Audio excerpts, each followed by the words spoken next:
Welcome back to the class on international business communication. We were talking about conflict last time. We were discussing different things.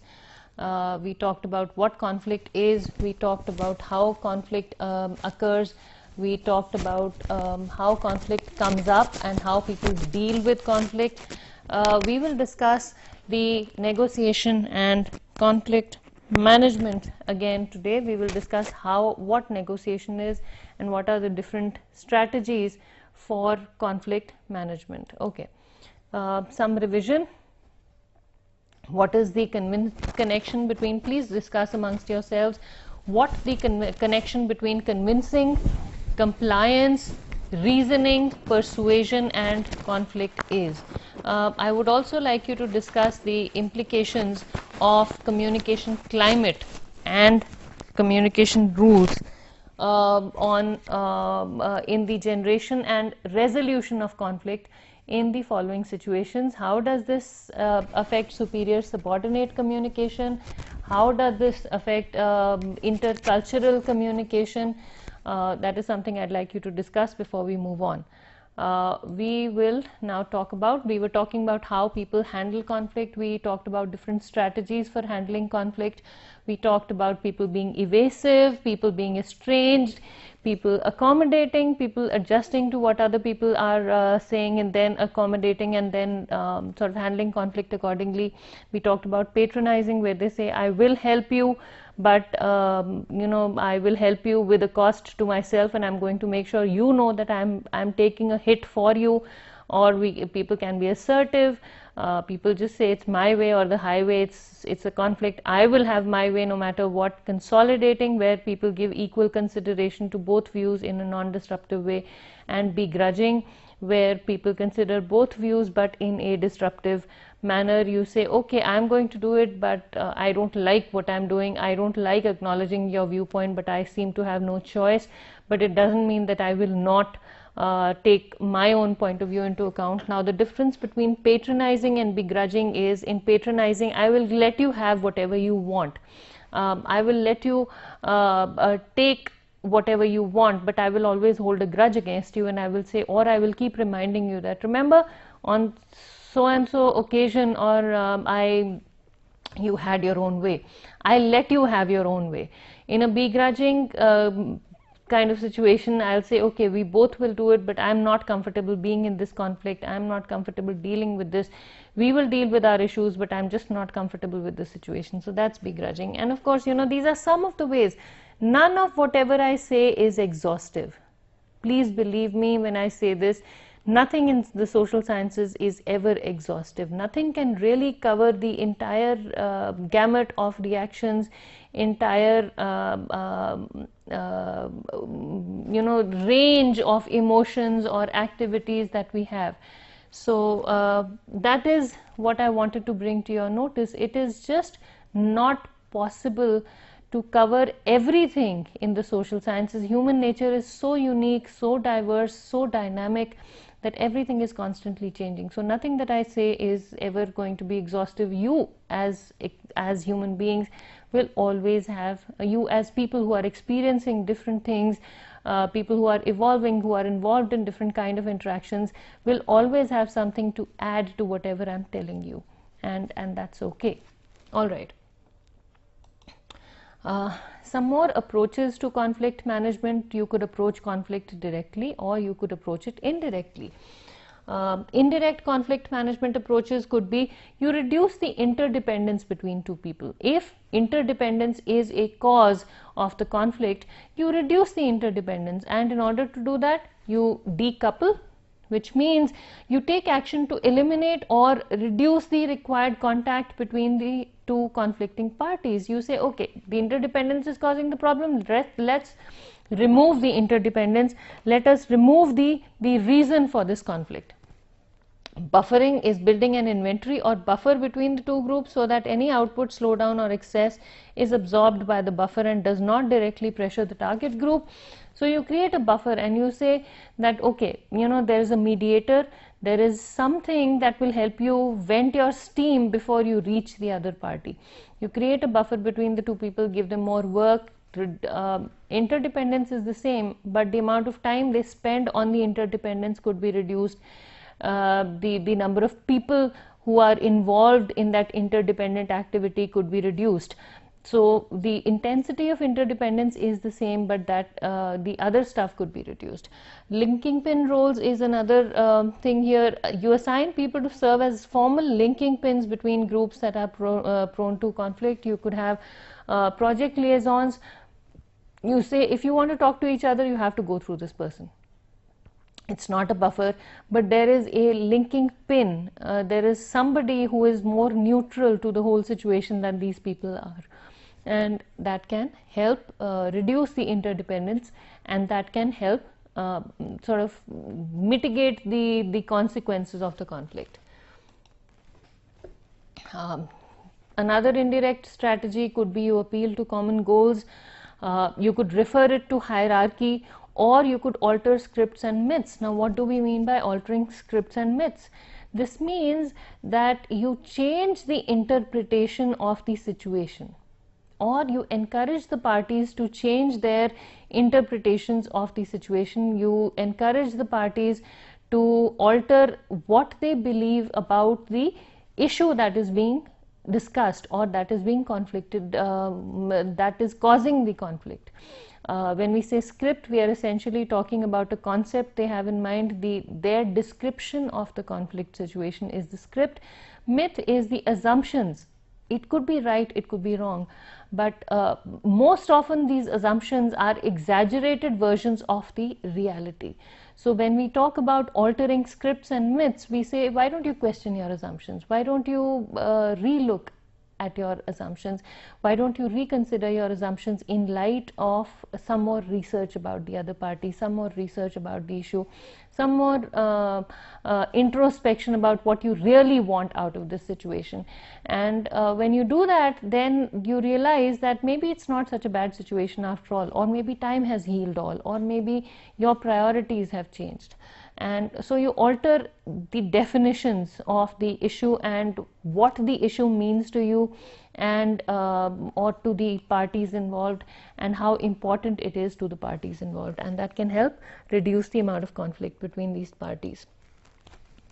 Some direct approaches to conflict management are, you could have a lose-lose conflict when nobody really gets what they want. So it's sort of, it is a situation in which both the parties end up losing, both the parties end up giving up something. Avoidance occurs. You could make both the parties suffer for want of a better word. You could make both the parties suffer for being in a conflict situation.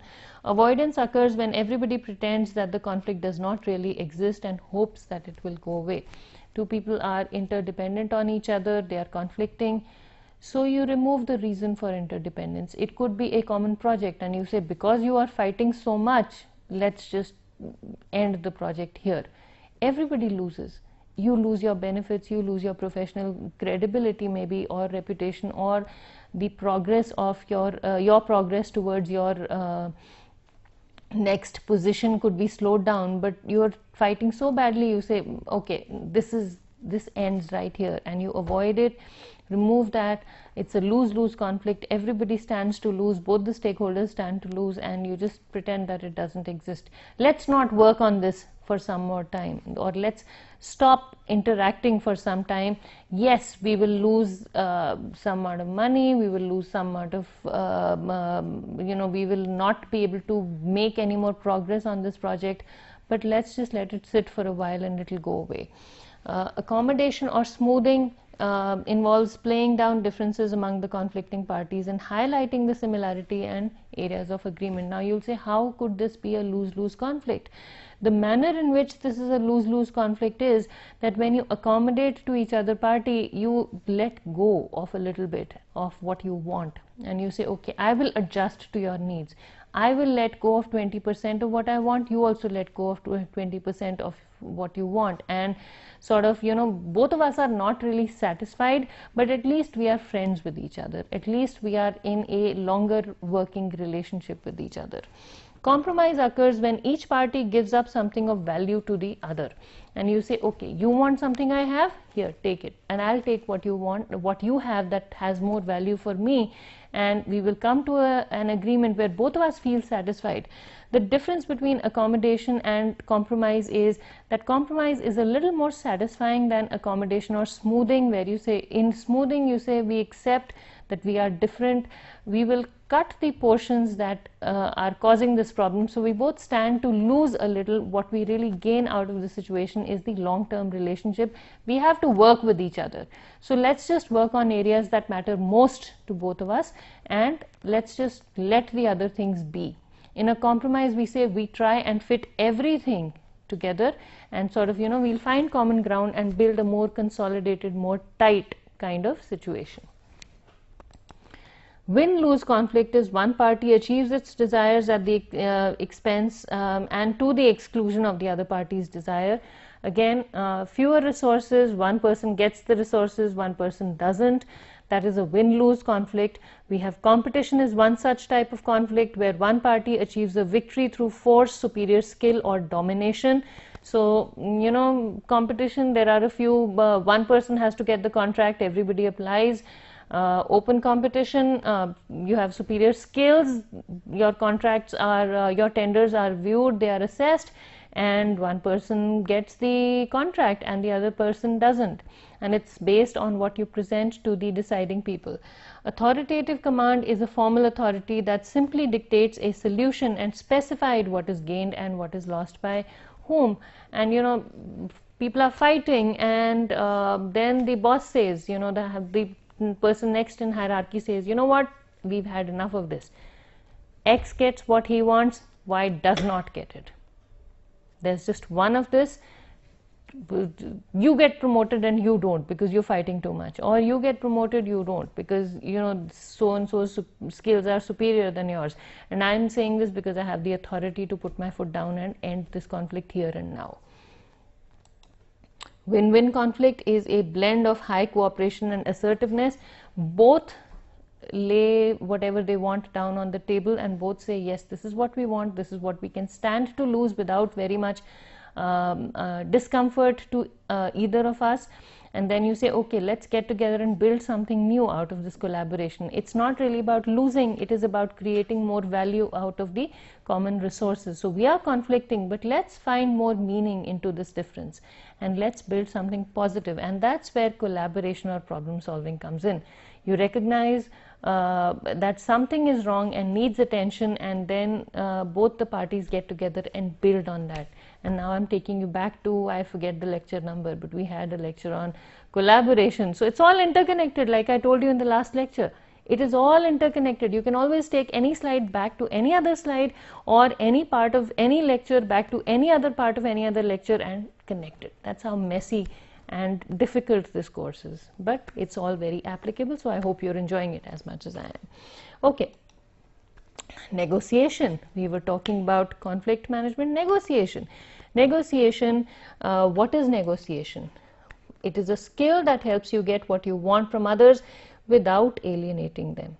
It is a process whereby people with different or even opposing needs can arrive at a fair agreement.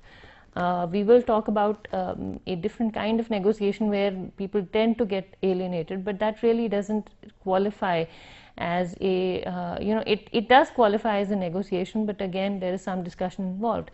But what really happens is that in negotiations, it is a skill that you develop that helps you get what you want without necessarily putting making the other party uncomfortable. This is from a book called Messages by McKay, Davis and Fanning. I'll put that in the references. Okay, why do you need to learn about negotiations? We need to learn about negotiations because negotiations are applicable in daily life. We have negotiations in the business environment. Now let's talk about our daily lives. What happens when you get up in the morning? Typical thing to do in India is first thing in the morning people go out for a walk and they buy milk and vegetables and bread and eggs on their way back. And so you have vegetable vendors sitting there with fresh veggies early in the morning. You have people selling milk and bread and eggs in the morning, and people generally just walk and sort of pick these things on the way back for a fresh home cooked breakfast. What happens when you go there? Bread, eggs, milk, pretty much standard rates. What happens with vegetables and fruits? Haggling, bargaining. Person says, I just plucked it from the field just half an hour ago, and this is as fresh as it gets. And you say, no, this is stale, and because it is stale, I will give you 10 rupees lesser than what you're asking for it. And he says, no, this is fresh. And then you point out to some dead leaf and you say, see, I told you you had plucked it yesterday, you're lying. And so this constant negotiation goes on.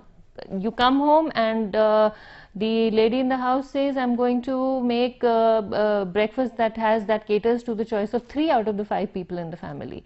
And you say, what about my choice? And she says, you can have your choice at lunchtime or dinner time, take your pick. I can't make it right now. I have to cater to the younger, maybe kids are there, and she says, I have to make their breakfast. They have a test, so I'll make their favorite breakfast so they do well in the test. And so, so these things happen in our daily lives. When you come to negotiations in the business environment, we negotiate over everything. We negotiate over what we want, over our roles in the organization. This is what I'm being paid to do. This is as much as I will do. This is what I will not do. This is what I was hired for. Why am I being given less work? Why am I being given more work? Why am I being given less responsibility than my peers? Why am I being given larger workload than my peers? When am I going to get my promotion? All of these things. Okay, the bottom line is that negotiations form the basis for creation and maintenance of successful relationships. So what this really means is that unless and what are we essentially talking about here? We are essentially talking about the negotiations of the satisfaction of communication rules. How satisfied are we with the way people are dealing with us? How satisfied are we with the manner in which we are getting what we really want from our environment or from the people who we are interacting with? We have talked about reasons why people communicate. We communicate only when we have something that we want to bring back to normal, or there's something that is not happening in the environment that is to our liking, or we need something, we need people to do something for us. We have all these intentions attached. I mean, that will be taking us back to lecture 1, so I'm not going to give you too much detail about it. But again, when we talk to people, depending on our satisfaction with how they respond to us, we create, we maintain, we build relationships. And communication is the bottom line for that. It is the basis for the creation and maintenance of any relationship. Key ingredients of negotiations, the parts of negotiations. In any negotiation situation, you have 2 or more independent participants. Each has some individual goals that may be partially incompatible. They are involved in some form of process. There are alternatives that are generated with the purpose of agreeing upon them. Okay, some elements of negotiations. You could have context, basic element of negotiation. Context is what all kinds of negotiations rest on. Norms are regarding acceptable behavior of negotiators, what they can and cannot do, what they are allowed and not allowed to do, how they are supposed to, we had a discussion on norms in a previous lecture. Issues, why negotiations, goals, what is desired, specific measurable outcomes are the goals, why are we negotiating, what led to this need for negotiation are the issues, goals are what do we want at the end of it. Okay, next, some key concepts in negotiations. The first one is the zone of possible alternatives. I want you to be comfortable with these issues or with these concepts before we move on to anything in the forthcoming slides. Zone of possible alternatives is the area or range in which a deal that satisfies both parties can take place. So it is the range of alternatives, it is the range of solutions, it is the range of the solutions to a problem. It is the zone of possible, we call it the zone of possible alternatives, or ZOPA for short. Value creation through trade is when a party has something they value less than the other party does. And so what happens is, I have something that means more to you, you have something that means more to me, and we sort of talk with each other and we figure out what matters more to us. If I have something that is of more value to you, I give it to you in exchange for something that you have that is not of as much value to you as it is to me, and you give that to me. So it's a symbiotic kind of interaction. Reservation price is the walkaway or the bottom line. Batna is the best alternative to a negotiated agreement. Batna is, what will I do if this negotiation falls through? If I don't get what I want out of this, you are not complying with me, we are not coming to an agreeable solution, we have tried to talk and things have not worked for us. So what are the other alternatives I have if I'm not able to come to a workable solution with you? And that is the Batna. The range of Batnas really determines how well you negotiate and how confident you feel about your negotiation. Okay, some elements of negotiation. Again, we have bargaining mix, which is another one. How is, we have bargaining mixes. How will you negotiate, or how do you negotiate? It is the explanation of negotiator priorities. It could include opening, the target, resistance point, and Batna. This is what I have if the negotiation falls through. So opening is the ideal outcome desired, target is the satisfactory outcome acceptable, resistance point is the reservation price, and Batna is what I have if the negotiation falls through. Okay. Some more elements. We have strategy, which is the overall approach that considers the importance of the substance of the negotiation to the negotiator, the other party's relationship to the negotiator, the substance to the other party, the relationship to the other party. All this is part of strategy. These in turn affect the stages and the roles of negotiators. These also affect the communication process or the sequence of communication moves, and these also affect the decision making processes. They also affect the product or end result of the negotiation. So what we are essentially trying to say is that we have all these different elements of negotiations. We have all these concepts in negotiation, and we have strategies, and we have the bargaining mix, and we have processes. And negotiation is a very, very specialized skill, and I can only give you a very brief description of whatever is a part of negotiation. I cannot really describe everything to you. It has been talked about by many, many people. There are mathematical models to explain negotiations. There are all kinds of specialized manners in which negotiations take place and should take place, but we can't really touch upon all of those here. All I can tell you is a little bit about the communication side of negotiations and conflict management. Okay. Dimensions of a negotiation situation. We have 3 dimensions primarily. Again, this is based on the 3D model that was proposed by Lax and Sibelius in 2003. It's the tactics, which involves the people and processes. Deal design is value and substance. Setup is scope and sequence. So when we talk about tactics, we are essentially talking about the what people do in a negotiation situation, and tactics are what people do in a negotiation situation. It deals with how people use processes to deal with negotiation situations. Deal design is what they want or how they structure the value and substance in a negotiation situation.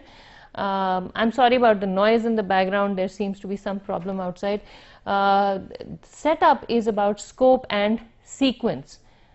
how you structure various negotiation activities, what comes first, what comes next, who says what first, or so how do you sort of deal with the sequence in which the negotiation activities take place, and where and when do you sort of meet the other party, how do you meet the other party, what you say, how you say it, how do you present your points of view, how do you assess their issues, all of that constitutes part of the setup. Okay, some stages of negotiation. You have preparation is the first stage, where you decide on the goal, you decide on what is important, the relationship or the end result, you decide on the range of acceptable solutions or areas of compromise, you decide on the reservation price, you list your resources, you know or and find out the above for the opponent or the other party, and then you prepare yourself and then you go into the negotiation situation. Then comes the discussion part, where with the other party you discuss with the other party regarding mutual interests and needs, and you find out more about what the other party wants at this stage. Proposal, counter proposal is the real negotiation with offer and feedback regarding acceptability, and agreement and disagreement forms the basis for future negotiations. Satisfaction and dissatisfaction with the process, result and inter-party relationship. This will in turn lead to the preparation for future negotiations. So when we talk about proposal and counter proposal, we are essentially talking about the feedback we get from the other party in terms of what we say to them. We start the negotiation with something that we are well prepared to give, and then the other party also starts with what they are willing to compromise on, and it may not match our needs. And so in and through feedback, in and through communication, in and through conversations, we decide, we discuss, we figure out what we can afford to let go of and where we draw the line and walk away from the negotiation. And that is really the proposal counter proposal part of this. Agreement, disagreement, both parties could be satisfied, that is the ideal situation. One party could be more satisfied than the other party, or one party could be completely dissatisfied and the other party has their own way, and that will in turn determine how satisfied both parties are with the negotiation situation and how they deal with the negotiation situation in future with the same party, any kind of negotiation situation. How do you prepare for negotiations? Be confident but not overconfident. So collect the information, consider the opposite, find a devil's advocate and don't be afraid to ask. This is from a paper by Moore, published in 2007. I will give you the reference to it in the list of references. You collect the information, know what you know. If you don't know something, just don't be overconfident.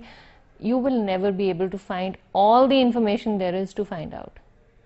And in that case, know what you know and be prepared for some surprises.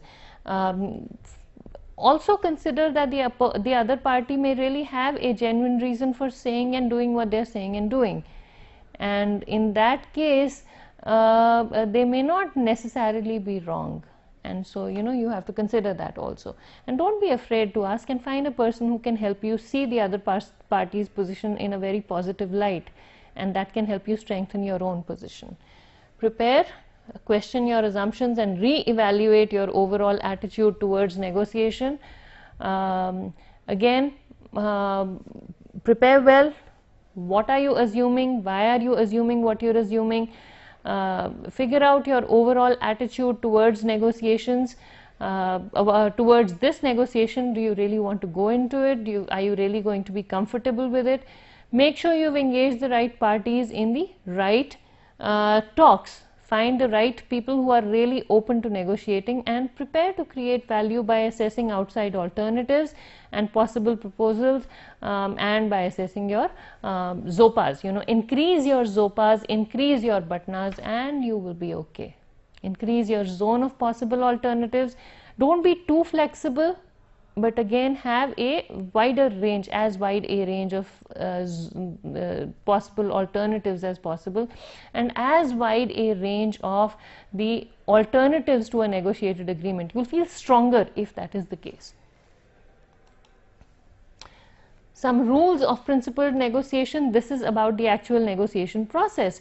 Once you've started negotiating, separate the people from the problem. Believe that people are decent, people are reasonable, be flexible, believe that you all have legitimate interests. People don't come into a situation with a negative, they don't usually come into a situation with an intention to hurt somebody else.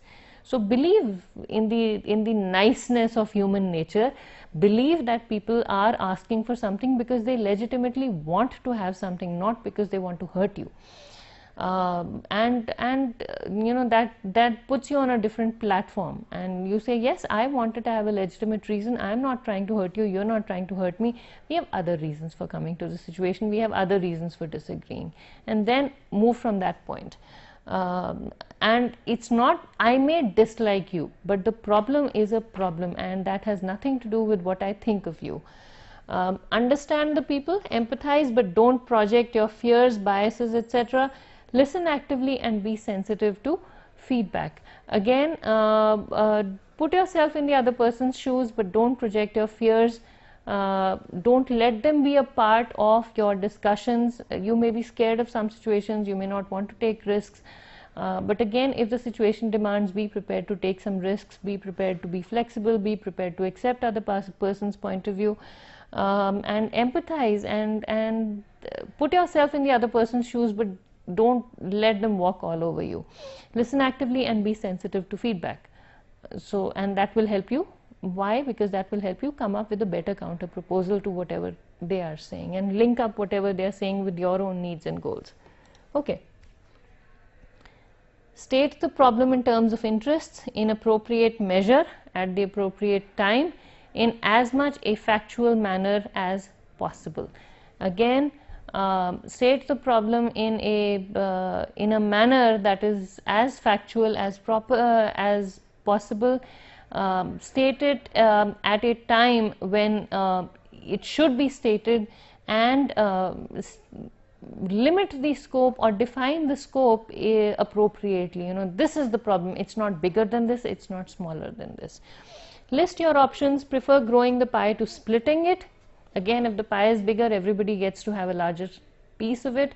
Brainstorm for options and turn options into approvable proposals. Everybody should want to agree to whatever is being proposed.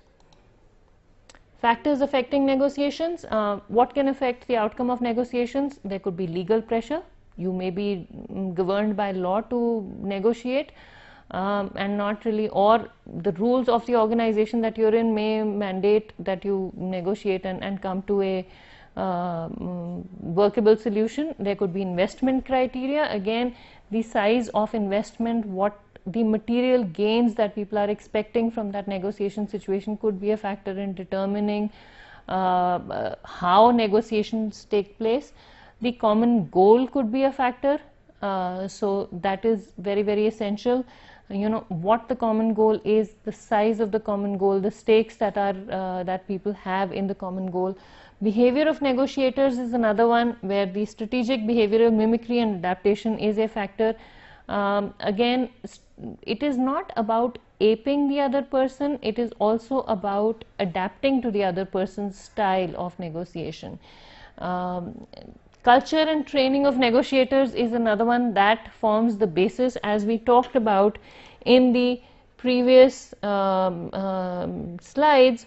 Actually, I have them here, so I'm going to take you back to this slide. In conflicts, we talked about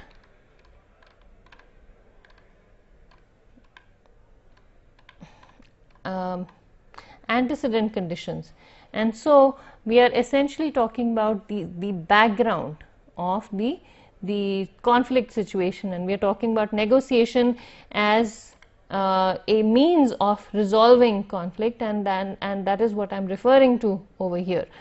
So, you know, the culture and training of negotiators, what their background is, how trained, how well trained they are to deal with this conflict situation, maturity of a problem. Again, similar things that are, you know, things that impact the outcome of a conflict are also things that impact the outcome of any negotiation situation. How old the problem is, how rigid the negotiators are, how long have they been at it, what is the size of the problem, all of that stuff, and the persistence of negotiators, the unwillingness to withdraw till the satisfactory resolution of the issue. That is another issue in, or another factor that affects the outcome of any negotiation.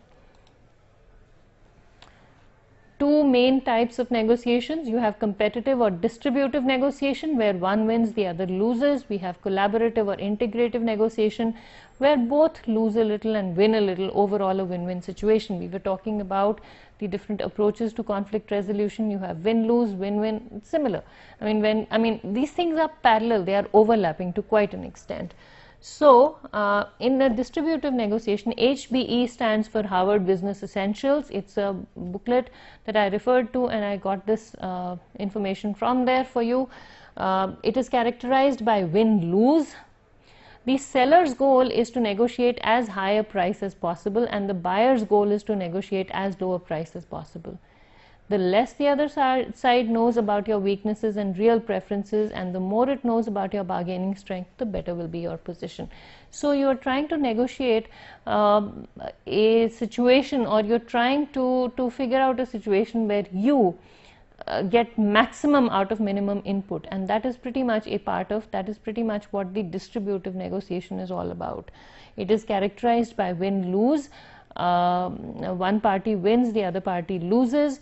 The party that wins is the seller's goal is to negotiate whatever the maximum he can get out of the situation, and buyer wants to invest the minimum. The less the other side knows about your weaknesses and real preferences, and the more it knows about your bargaining strength, the better will be your position. You make it known to the other side that you have a wide range of batnas. You make it known to the other party that, this is important, but it's not everything. The lesser they know about where you stand, the more they know about, or the more they know about your confidence in the bargaining, the better it is for you. Collaborative negotiations, as opposed to distributive negotiations or competitive negotiations, are characterized by win-win. Both parties are willing to lose a little and gain a little. You change the pie. This is what this is all about. In a win-lose situation, the pie is standard. It is fixed. The size is pretty standard. The shape is pretty standard. In a win-win situation, people are more flexible. There is scope to change the shape and size of the pie, metaphorically speaking. In more clear terms, what we are saying is that the goal is negotiable. What the goal is the quality, the quantity of what you can get out of this situation is negotiable. And so you change that, you change your perceptions about what you'll be satisfied with, and that will lead to an increase in the size and a change in the shape of the pie, and both can win more than they expected to. Since the common goal is collaboration, openness regarding bargaining strength is encouraged on both sides. Now, because you want to collaborate, it's people are always encouraged to lay their strengths and resources and limitations out on the table as far as possible. Again, you can't disclose everything to the other party, but whatever you can without getting hurt should be put on the table, and it's encouraged, and it usually culminates in a long-term relationship. Distributive negotiation, what happens is that since one party wins and the other loses, there is discomfort, and that usually sort of ends after the negotiation situation is over. But in a collaborative negotiation, it usually ends in a more long-term relationship. How do you succeed at distributive negotiations? Now I'm getting too prescriptive. We were talking about not prescribing. In this lecture, I'm going to prescribe a few things. Again, I would like you to take these ideas and go back and think more about them. But how do you succeed at distributive negotiations? The first offer principle, you start right. Don't disclose your options. Just make it clear that you have some options. Zero in on the other party's deal makers and deal breakers. Again, this is from HBE. This is,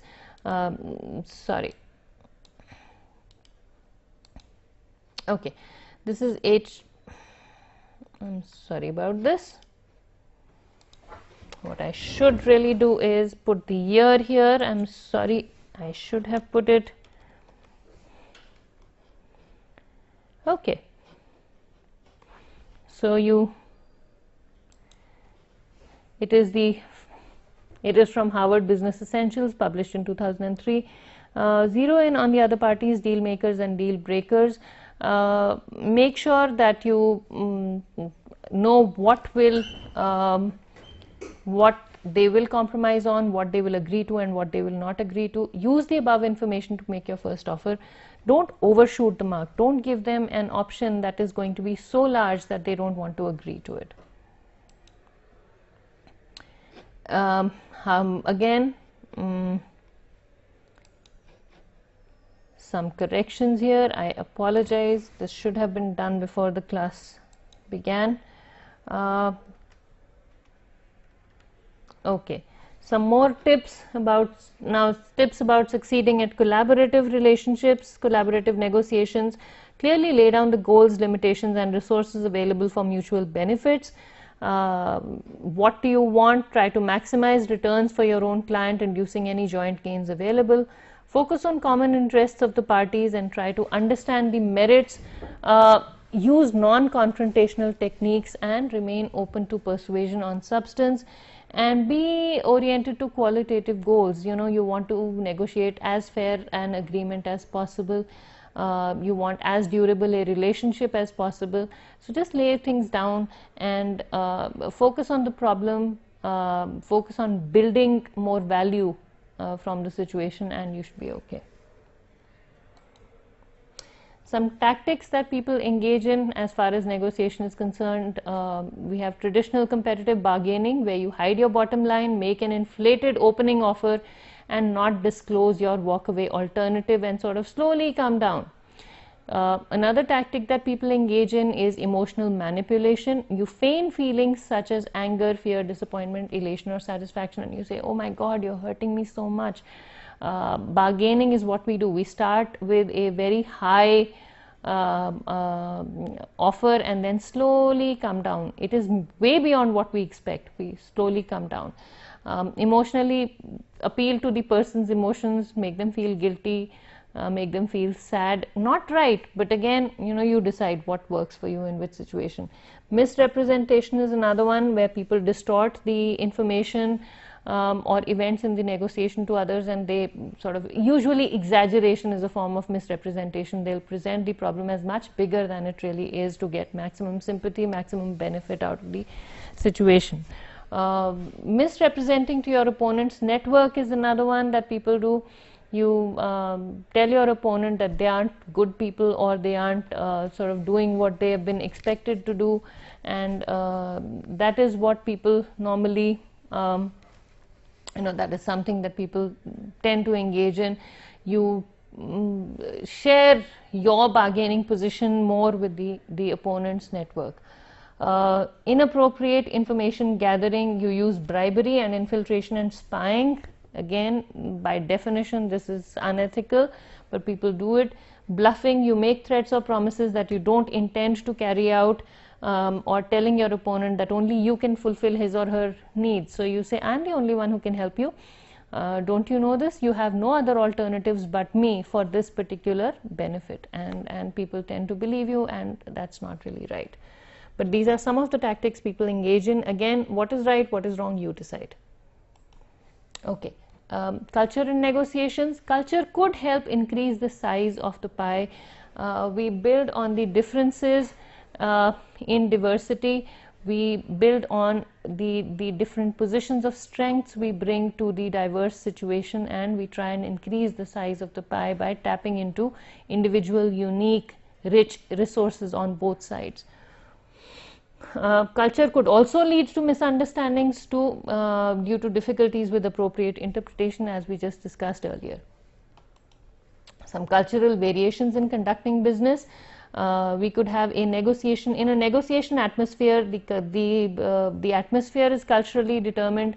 Where, when, and how of negotiation are culturally determined, and that is controlled by culture, and that can impact the antecedent conditions for the conflict, and that can impact the antecedent conditions for the negotiation situation. It can negotiation situation, it's a sort of a tongue twister here. It can impact what we think we know about the other party's situation. Detail is another one, depth versus breadth, culturally determined. How wide do you want to spread yourself? How deep do you want to go? It influences goals and interests of both the parties. Communication styles is another one, the goals versus public image. What do you want to appeal to will be influenced by culture, whether you want to focus on the goals or the relationship. Selection of negotiators, do you want to select negotiators based on their status versus their expertise or individual skills? Do you want to select a senior person because he or she is senior, or and do you want to sort of maintain their public image, or do you want to select a more junior person who's more trained in negotiating in that particular field? Decision making, again, problem solving, you could compartmentalize or contextualize, you could solve many issues in relation to contextualization is solving the issues in relation to each other, in relation to the context. Compartmentalization is solving one issue at a time and then looking for relations between them and resolving those relations one at a time. So how do you make your decisions? Organizational structure is again determined culturally. The time you spend on pre-negotiations, actual negotiation, and implementation of negotiated decisions. Negotiating effectively, you could use effective body language, use in the intra and interpersonal aspects, use effective body language, use of non-ambiguous, non-verbal signals. Hand over mouth is another one that can have a negative effect on people. People can think that you're trying to evade them. You scratch your nose, you fail to make eye contact, and people think that you are sort of trying to evade something. You should use your voice persuasively. Build your credibility, develop your rapport, listen creatively, and persuade with logic and reason, and win over other people with emotion. As far as preparation is concerned, know things about the other side, know your bargaining power, know what is important, know with whom you are negotiating, know the people who work for the people you negotiate with, develop compelling positions and evidence, understand and address your counterpart's problem as a means to solving your own, acknowledge that money isn't the only goal, and focus on the relationship, the social contract, the positions, the process and the combined interest, and consider why your assumptions regarding the other party are right.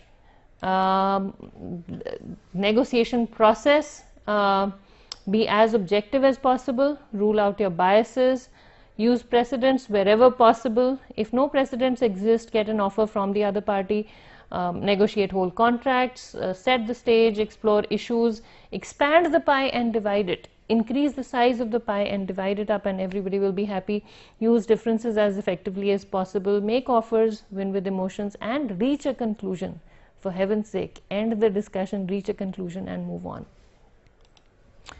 Why do people lie in negotiations? People may tend to lie in negotiations because they succumb to temptation. They may be attracted to the uncertainty, they may be attracted to whatever is to come. They enjoy the powerlessness of the others. They may lie to avoid hurting the other person's feelings, or to save face, their own face, or another person's face, or to defend themselves when they feel that they are being somehow attacked in some manner, or when they feel that the other person is being deceptive. They may lie to restore equality and justice when they feel they've been wronged, or they may lie to make a profit to avoid a loss. So it's not a very good idea, but these are some of the reasons why people lie. When do you disclose information in a negotiation situation? Disclosure is a good idea when the information is required by law, when information is in the public domain, when the information that could inspire reciprocation, if you have some information that could inspire reciprocation, when the information could be potentially damaging facts and needs. At that point, it is a good idea to disclose the information. When is disclosure not a good idea? When you have sensitive or privileged information, when you have information that isn't yours to share, when you have information that diminishes your power, or when you have information that may fluctuate, for example, the stock prices and stuff like that. Okay, 4-step model to conflict resolution. Again, we don't have time for this. I'll give you a strategy for conflict resolution that has been proposed by Lewis. It is a confrontation meeting. Again, many organizations do this. If the conflict reaches a part, negotiation falls through, conflict is so big it can't be resolved, it's organization wide, what do you do? One way that this can be handled is the confrontation meeting, where you have a climate setting session to start with. The top manager states the goals and sets an open, free tone of the meeting. Then you collect the information for the next 60 minutes. The representative players work in small heterogeneous teams. You make teams from different parts of the organization. Get them together and they discuss and they tell you what they are bothered about or where they are facing problems. Then you share the information. Information sharing is the next step. Each team shares what they come up with and the information is compiled and categorized, and then you set priorities and plan group action. So you work in groups consisting of subordinates and supervisors, and you give them characterized lists and you say, what do you think should be the solution to this? And then that action planning takes place. Then you probably take a lunch break and come back after a nice fancy lunch in a fancy place, and then the top team gets together and says, okay, these are the solutions that have been proposed by our team, this is what we can and should do about it. And then you communicate these decisions to the people who are going to be working on them. And then you have a progress review after 4 to 6 weeks. So you say, we've communicated our decisions, now what have you thought about it? And that is one way of resolving conflicts. Again, this is a topic that's wide enough for a separate course on its own. I'm just giving you some bits and pieces here and there. So please take these leads and look for things yourself. Some consequences of conflict. We could have positive consequences of conflict, we could have negative consequences of conflict. Functional conflicts, problems are addressed, opportunities for creativity, growth and improvement in performance come up. In dysfunctional or destructive conflict, it results in a break in the relationship, diverts energies, people get hurt, creates a negative environment, not very good. Again, the positive consequences of conflict could be people become closer to each other, new leadership could be brought in, old goals may be modified, outlets may be established, motivation and energy is increased, innovation can be increased, people may develop increased understanding, people get a chance to express themselves, they bond with each other, they start working better because the steam is out. So these are some of the positive consequences. The negative consequences are people get emotionally disturbed, resources are wasted, goals can be distorted, the organization can fall apart and stuff like that. Now, how do you manage conflict in high context cultures? Very, very important. Some strategies: be mindful of the phase maintenance assumptions of conflict situations that take place in a high context culture. The most important thing here is to maintain relationships, and that is something that you should really focus on. Be proactive in dealing with low grade conflict situations before they escalate into runaway, irrevocable, mutual face loss episodes. So, deal with the conflict when it's just coming up and you should be okay. Save the other person's face. That is pretty much what the focus is on here. And be sensitive to feedback and observation and be subtle about things. We've discussed high and low context cultures too much, so I'm not going to go into it. Practice alternative attentive listening skills, learn to modify pre-decided models of conflict resolution, and let go of the conflict situation if the other party doesn't want to attack it directly. What do you do in low context cultures? Again, separate the relationship from the problem, focus on resolving the substantive issues, be free and open while expressing opinions, engage in an assertive leveling style of conflict behavior, and own individual responsibility for the decision making process. Compartmentalize, focus on the problem, not the person, and you should be okay. Provide verbal feedback. Again, we talked about how people view conflict. So in light of that table on how you view conflict, let's go back to how people view conflict in high versus low context cultures. This is what we were talking about in the previous lecture. In light of this table, just figure out what the best strategies would be. You need to save face. You need to approach things in a manner that issues are compartmentalized, and keeping all those things in view, focus on the goal, and you should be okay. So use direct non-verbal messages, integrative verbal messages, not too many non-verbal messages. Be clear, don't be ambiguous. Clearly convey your concern over the goal, and tell people that relational issues are separate, substantive issues are separate, and you need to deal with these things separately. Commit to working out the conflict situation with the conflict party, and deal with the conflicting parties.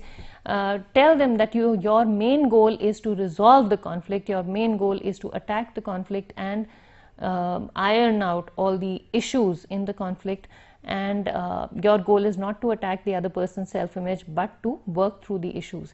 Now these things will have an implication for you, especially if you are in an intercultural, international business situation, and that is why we are discussing these. So please revise these. I've had to breeze through this. We were running out of time. There was noise in the background, but anyway, you can take care of these. What I would like you to revise for the next class is again the point here should be discussion, and this is what I don't like it when the computer thinks on its own. So please discuss. What is negotiation? What is the connection between compliance, persuasion, and negotiation? And what are the differences between integrative and distributive negotiation, and how may the differences listed above be manifested and dealt with in different cultures? You get it? You discussed this and you've got it all. And this is pretty much what I wanted to tell you about negotiation and conflict management.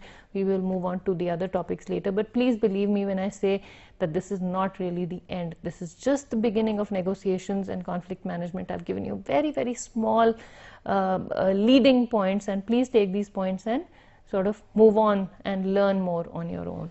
I wish I could cover everything, but I cannot in such a short amount of time. So wish you all the best. Thank you.